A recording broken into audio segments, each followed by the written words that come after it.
네, 우리는 저마다 다른 모습을 가지고 가정에서 또 사회생활을 하면서 살아가고 있습니다. 우리 사회 공동체 안에서 다양한 삶의 모습들이 있다라는 것을 우리는 잘 알고 있으면서도요, 가끔씩 사회 권력층, 지도층들의 그 비정상적이고 비상식적인 삶의 이야기가 우리에게 들려올 때 종종 놀라게 되는 그러한 경우가 많이 있습니다. 한때 재벌가에서 가진 물질과 권력의 힘으로 갑질하는 이야기가 사회를 떠들썩하게 하더니요, 요즘에는 영향력 있는 정치인, 종교인들이 가지고 있는 그 기득권층 중심의 왜곡된 역사, 인식, 그런 가치관에 우리가 듣고서 굉장히 놀라워하고 있습니다. 또한 장관 후보자의 딸 이야기 들어보면 또 학교 입학이나 장학금에 있어서 각종 특혜 시비가 있는 것을 보면서 우리 권력층이 느끼고 있는 권력 특권의 부자, 물질 특권을 누리고 있는 부자, 고위 인맥의 부자들이 사는 세상은 우리네와 참 다르다라는 그러한 생각을 다시 한번 새삼하게 됩니다. 우리는 우리 사회의 부자들을 통해서 자기 중심적인 상황 인식과 그리고 바른 삶의 가치관의 부재를 이들이 보여주는 문제를 통해서 반복해서 보곤 합니다. 그런데 안타까운 것은 일반 교회 안에서도요, 우리 사회 공동체를 어지럽히고 있는 이런 권력의 부자, 물질의 부자, 인맥의 부자들을 대우하고 있다라는 것입니다. 이런 부자들이 등록교인이면 우리 교회의 교인인 것을 자랑스러워하고 있습니다. 그리고 이들이 교회나 성도들에게 줄 수 있는 유익을 기대하곤 합니다. 그러면서 사회법이나 규범도 아랑곳하지 않고 이들을 통해서 교회가 특혜를 받아서 불법을 행해왔던 부끄러운 역사들이 많이 있습니다. 교회를 불법적으로 건축하는 일에 교회의 잘못된 재정을 사용하고 각종 비리를 감추고 편법을 하는 일에 교회는 이런 부자들을 자주 이용하는 경우가 있었습니다. 그러면서 우리 한국교회와 성도들은 한편 가난한 성도를 어떻게 대우하고 있습니까? 가난한 성도라 함은 단순히 경제적으로 어려움이 있는 사람을 의미하는 것만은 아닙니다. 오늘날 가난한 사람은 사회적 지위가 가난한 사람, 물질에 있어서 가난한 사람, 학연과 지연의 인맥에 있어서 가난한 사람들이라 할 수 있겠습니다. 여성, 어린이, 노인, 난민, 이주민, 장애인 등 이런 사회에 권력과 힘을 가지지 못한, 물질의 힘을 가지지 못한, 그리고 학연과 지원의 인맥의 힘을 가지지 못한 그러한 사람들이 가난한 사람들이라 할 수 있습니다. 그런데 이들에 대해서 한국 교회 안에서 이들의 위상은 어떠합니까? 이런 가난한 성도를 교회는 어떻게 대우하고 있습니까? 오늘 본문은 성도가 부자와 가난한 자들에 의해서 가난한 자들에게 어떤 행동을 취해야 하는지를 분명하게 말씀해주고 있습니다. 1절 말씀을 제가 새번역 성경으로 읽겠습니다. 나의 형제 자매 여러분, 여러분은 영광의 우리 주 예수 그리스도를 믿고 있으니 사람을 차별하여 대하지 마십시오. 그리스도인 믿음의 사람들은 사람을 차별하여 대하지 말라라는 야고보의 권면입니다. 2절부터는 회당 안에서 빈부에 따라 사람을 차별하는 것을 예를 들으면서 강하게 차별하는 것을 책망하는데요.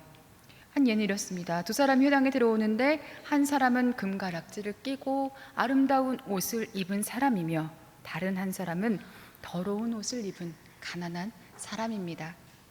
금가락지를 끼고 아름다운 옷을 입은 사람이라고 하면 우리나라 사람들은 대부분 그려지는 그림이 귀부인을 연상을 하게 되는데요. 그런데 원어의 이 단어에 의하면 이 사람은 여자가 아니라 남자입니다. 그리고 아름다운 옷을 입은 사람도 정확하게 표현을 하면 찬란한 옷을 입은 사람이라는 뜻입니다. 로마 제국에서 가락지를 끼는 것은 지위가 높은 사람이나 부자라는 것을 의미합니다. 그래서 그들만이 낄 수가 있었던 거지요. 따라서 손에 금가락지를 끼고 찬란한 옷을 입은 사람은 당시에 권세가 있는 나라의 고위 공무원이나 부자들을 가리킵니다. 유력한 부자들을 가리킵니다. 이에 비해 가난한 사람은 더러운 옷을 입고 회당에 들어옵니다. 여기서 더러운이라는 말의 뜻은 먼지가 묻은, 정결하지 못한 그러한 뜻이라기보다는요, 누덕누덕한, 누추한이라는 의미입니다. 이는 곧 가난한 사람의 초라한 모습, 다른 사람이 보기에 초라한 모습을 가진, 보잘것없는 그 모습을 가진 것을 가리킵니다.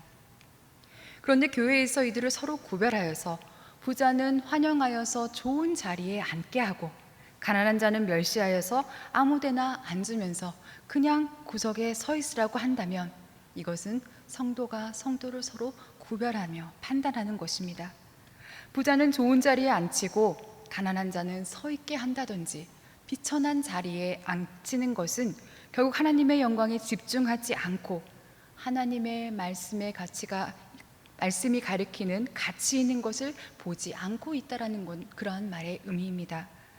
부자의 화려한 옷과 귀금속의 광채와 같은 보이는 물질의 힘, 이들이 가진 권세의 힘의 가치에 집중하는, 그 가치를 우선시하는 악한 행동인 것입니다. 하나님께서는 모든 사람을 평등하게 창조하셨고요, 하나님은 우리가 가진 권세의 부유함이나 물질의 부유함이나 인내의 부유함을 가지고 우리를 구별하고 차별하는 분이 결코 아니십니다. 그래서 교회 안에서도 물질을 가진 정도로 사람을 구별하고 서로 차별하는 것은 바람직하지 못하다는 것, 우리도 잘 알고 있지요. 그런데 1세기 초대교회 성도들도 세상에서 살던 관습대로 가난한 자들을 업신여기던 그런 잘못을 범하고 있는 것을 우리는 오늘 본문을 통해서 볼 수 있습니다. 그런데 오늘 우리 또한 이 초대교회 성도들이 들었던 이 책망에서 자유로운지 생각해 보려고 합니다. 가난한 사람이 교회를 방문하면 그리 크게 관심을 기울이지 않습니다. 하지만 부자들이 교회를 방문하면 좋은 자리를 내어주고 인사를 시키고 모든 사람들이 몸가짐을 조심하면서 존중하는 모습을 보여줍니다. 전에는 가난한 자와 힘없는 자들이 교회의 구성원의 주요한 사람들이었지만 이제는 교회 중심에서 밀려나는 신세가 되었습니다. 이런 현상은 교회 안에서조차 물질을 중시하고 재력을 중심으로 교회가 움직여온 그러한 결과입니다. 그 결과 교회는 영적인 힘을 잃어버렸고 참된 사랑의 힘을 잃어버렸습니다. 사랑의 힘, 영적인 힘 대신에 사회적인 명예의 힘, 물질의 힘, 학연과 지연이 주는 인맥의 힘이 오히려 교회 안에서 교인들 사이에 인정받게 되고 교회에서 강화되었기 때문에 교회가 결국 복음 전파의 힘을 잃어버리게 되었습니다. 교회가 권력의 특권을 누리는 부자, 물질의 특권을 누리는 부자, 인맥의 특권을 누리는 그런 고위 부자들이 사는 그들만의 세상을 옹호해주는 보수 집단처럼 되어버린 경우가 많이 있습니다. 이 땅의 권세의 부자, 힘의 부자들, 인맥의 부자들이 선호하는 가치관을 수호해주는 그 역할을 기독교가 나서서 하기도 합니다. 교회에 다니는 부자들과 부자 교회들, 미국과 일본과 같은 부자 나라들을 지키고 대우하는 것이 곧 자신들이 더 잘 살 수 있는 길이라고 믿고 이 수구 세력들이 상당수에 믿고 있는 이 수구 세력들의 상당수가 기독교인들이 있다는 것 잘 알고 계실 것입니다. 그래서 친일 세력과 독재 정권이 이루어놓은 부와 성공을 칭찬하고 자랑합니다. 미국과 일본이 가진 힘에 의지해야 우리나라가 평화와 경제의 안정을 찾게 될 것이라고 주장합니다. 그러면서 한국 교회 속의 성도들은 부자들을 사랑하고 성공과 부를 갈망하는 욕망의 집단이 되었습니다. 그러면서 하나님보다 세상의 힘이 주는 유익들에 빠져서 세상의 권력가들, 권세자들, 지배층들의 잘못된 만용을 지적하지 못하고 있습니다. 하나님이 주신다는 부와 성공의 축복에 의지해서 교회 앞에 맹목적으로 충성하고 맹신적으로 헌신하는 이 비이성적인 공동체의 모습으로 살아가는 그러한 교회들도 얼마나 많이 있습니까? 그러면서 세상 사람들 보기에는 우리 기독교인들이 그들만의 세상에 살고 있는 것입니다. 이 땅의 부자들이 상식과 정도에서 벗어난 삶을 살고 있는 것처럼 한국의 기독교인들이 이성과 상식에서 벗어나서 불것과 타락을 쌓아놓은 그 부를 이룬 그 가운데서 그들만의 세상에서 살면서 죽어서 천국에 가겠다라는 이기적인 집단으로 세상은 우리를 바라보고 있습니다. 야고보가 서신서를 기록할 당시에 부자들은 이 팔레스틴 지역의 그 소작농의 그런 그 주인들이었습니다. 대주주들이었습니다. 소작인들을 착취하고 일용 노동자들을 학대하는 경우가 많이 있었습니다. 당시 부자들은 이런저런 이유로 합당한 삭을 주지 않거나 그리고 임금을 주는 것을 곧잘 미루기 일쑤였습니다. 꾼꾼들은 자기 밭이 없는 일용직 노동자이지요. 하루 벌어서 하루 먹고 사는 사람들입니다. 가족들이 그 한 사람의 품삯에 의지해야 하는데요. 이 부자들은 그런 것들을 생각하지 않고 품삯을 받지 못하면 한 노동자에 따른 식솔들이 굶어 죽을 수밖에 없다는 것을 생각하지 않고 부자들은 자신들이 더 많이 챙기기에 바빴습니다. 그리고 부자들은 가난한 이들을 압제하고 법정으로 끌고 갔습니다. 그리고 부자는 그들의 재물로 정의를 왜곡시켜서 법을 이용해서 자신을 변호할 수 없는 가난한 자를 죽음으로 몰아가기 일쑤였습니다. 그래서 야고보는 2장 6절에 이런 질문을 합니다. 여러분을 압제하는 사람은 부자들이 아닙니까? 또 여러분을 법정으로 끌고 가는 사람들도 부자들이 아닙니까? 여러분이 받드는 그 존귀한 이름을 모독하는 사람들도 부자가 아닙니까? 그럼에도 왜 부자를 존중히 대하고 가난한 성도를 무시하고 함부로 하는지 이 초대교회 성도들의 죄를 야고보는 이 질문들을 통해서 성찰하게 하고 있습니다. 가난한 자들이 가진 자들에게 대항하지 않아도 그들은 법을 악용해서 가난한 자들을 죽이려는 그런 경우가 당시에 많았는데요. 안타깝게도 오늘에도 없다고 말할 수 없습니다. 법률소비자연대의 조사에 따르면 유전무죄, 무전유죄라는 이 말에 우리 국민의 80%가 동의하고 있다고 합니다. 이 시간 야고보서 본문은 오늘 우리에게 묻고 있습니다. 오늘 여러분의 삶을 힘들게 하는 사람, 압제하는 사람은 부자들이 아닙니까? 또 여러분을 법정으로 끌고 가는 사람도 부자들이 아닙니까? 여러분들이 받드는 그 존귀한 이름을, 예수 그리스도의 이름을 모독하는 사람도 부자들이 아닙니까? 그런데 왜 이웃을 사랑하는 으뜸의 법을 지키려 하지 않고 부자들이 했던 행동대로 가난한 이들에게 죄를 짓고 있습니까? 예수님은 부자가 천국에 들어가기 힘들다고 말씀하셨습니다. 경제적인 부를 누리는 것 자체가 죄는 아닙니다. 재물의 복도 복입니다. 가진 것이 많은 것 자체가 결코 죄는 아닙니다. 그러나 부자가 소유하게 된 이 부가 어디에서 비롯된 것인지 우리는 분명히 볼 수 있어야 하겠습니다. 물질의 힘으로, 권세의 힘으로, 인맥의 힘으로 특혜를 막고 더 많은 부를 쌓는 과정에서 보통의 사람이나 가난한 사람들의 몫으로 돌아가야 할 것을 가로채고 있는 사람들이 우리나라 부자들이 아닙니까? 가진 물질의 힘으로, 권세의 힘으로, 인맥의 힘으로 정보를 좌우하고 가짜 뉴스를 만들어내고 보수와 진보 분파를 나누어서 차별하고 있는 이들이 바로 부자들이 아닙니까? 공정해야 될 법 질서를 무너뜨리고 가진 부의 힘으로 불법과 편법을 자행하면서 피해자들을 더욱 억울하게 만들고 있는 이들이 바로 그들이 아닙니까? 그럼에도 불구하고 자신들이 이룬 기업과 교회의 부와 성공이 주님의 은혜라고 자랑하면서 각종 불의함과 부도덕함으로 인해 결국은 우리 예수 그리스도의 이름을 모독하고 있는 사람들도 부자들이 아닙니까? 그런데도 왜 이들을 교회에서 대우하고 부자 교회를 우대하고 부자들의 행동을 따라하려고 하고 있습니까? 왜 이들의 편에 서서 가난한 이들의 눈물을 들으려 하지 않고 정죄하며 억압하고 무시하는 일들을 계속하고 있습니까? 오늘날 한국교회는 야고보가 책망하고 있는 1세기 교회의 모습과 흡사하다고 할 수 있습니다. 아니, 더 심하다고 보아야 하지 않을까요? 1세기 교회와 사회에 초대교회 성도들이 부자를 대우하고 가난한 자들을 차별하며 끼친 이 잘못된 영향력의 힘은 오늘 한국 교계와 한국 사회에 부자를 존중하는 기독교인들이 끼친 잘못된 영향력의 힘에 크기에 비할 바가 못되기 때문입니다.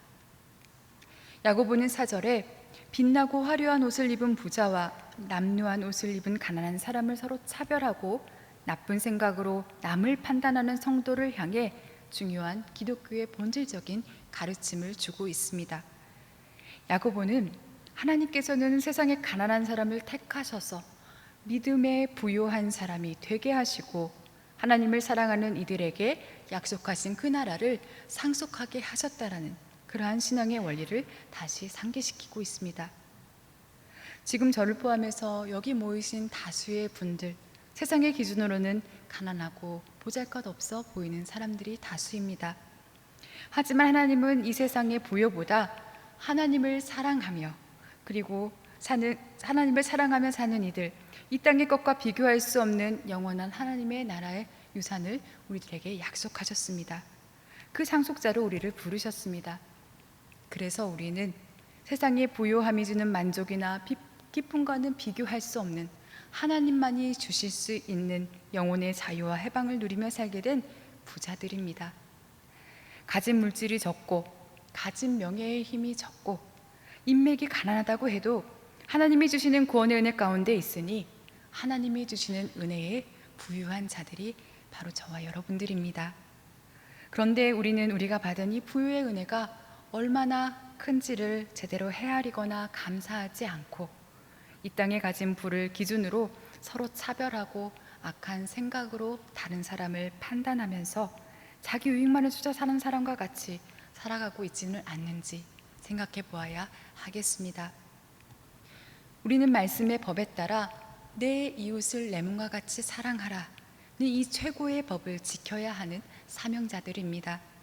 이 말씀의 의미가 화려한 치장과 좋은 옷을 입은 그러한 부자들을 내 몸과 같이 사랑하라 라는 뜻이겠습니까? 이 땅에서 부한 자는 자칫 물질적인 풍요 때문에 하나님을 찾지 않기 쉽습니다. 가진 것들을 지키고 더 쌓고자 하는 욕망은 결국 하나님이 아닌 것에 더 가치를 두게 되면서 하나님보다 부를 더 사랑하며 살게 됩니다. 그리고 가진 것들로 인해 교만해지기 쉽습니다. 그래서 자신의 힘을 과신합니다. 그러면서 하나님을 찾아야 하는 간절함이 사라지기 쉽습니다. 결국 하나님을 의지하기보다는 물질을, 가진 권세 가진 자들을 의지하면서 살게 되는 것입니다. 부자도 우리가 사랑해야 하는 그러한 대상이긴 하지만 우리가 저들이 어둠 가운데 사로잡혀 있는 불쌍을 여기는 마음으로 그들을 사랑하는 그러한 마음이 아니라 저들이 가진 부유한 것들 때문에 사랑하지 않도록 주의해야 하겠습니다. 또한 부자 교회를, 부자 나라를 우리가 가까이 하면 우리에게 유익을 줄 것이라는 믿음을 우리는 또한 버려야 하겠습니다. 그리고 무엇보다 우리가 사랑해야 할 이웃은 부자들의 힘으로 인해 구조적으로 억압받고 희생되고 눈물을 흘리는 이들이라 하겠습니다. 우리가 나보다 가난한 이들이 겪는 고통과 눈물과 땀의 수고를 무시하고 그들을 차별하고 함부로 대하는 것은 죄를 짓는 것이라고 오늘 성경은 분명히 말씀하고 있습니다. 우리 가족이 가진 사람들로 인해서, 부자들이 가진 힘으로 인해서, 부자 나라가 가진 힘으로 인해서 편법과 득계와 불법을 행함으로 인해 피해를 받고 고통과 눈물 가운데 있다고 한다면 얼마나 내 스스로가 아프고 고통스럽겠습니까? 이 땅에 가난한 이들이 겪는 고통을 내 몸과 같은 가족이 겪고 있다라고 생각하면 우리는 지금과 같은 상황에서 앉아서 보고만 있을 수는 없을 것입니다. 우리가 우리의 물질적으로 가난하고 가진 힘과 권세에 미약하고 기대고 의지할 수 없는 사람을 가지지 못한 가난한 이웃들을 차별하고 멀리하는 이러한 이들이 겪는 고통과 눈물을 외면하면 하나님께서도 우리가 이들에게 대한 것처럼 우리를 심판하실 것입니다. 오늘 말씀은 우리 모두에게 가난한 내 이웃을 내 몸과 같이 사랑하고 있느냐라고 묻습니다. 언제까지 가진 것을 가지고 내 이웃을 차별하겠느냐라고 묻고 있습니다. 어떻게 답을 하시겠습니까? 하나님은 우리에게 단순히 예, 아니요 라는 그러한 수준의 입으로 대답을 요구하시는 것이 아닙니다. 하나님은 우리의 삶을 통해서 대답을 보시기 원하십니다. 물음에 대한 응답의 삶을 살아가시면서 죄악의 길에서 떠난 그러한 삶을 사는 여러분과 제가 되기를 간절히 소망합니다.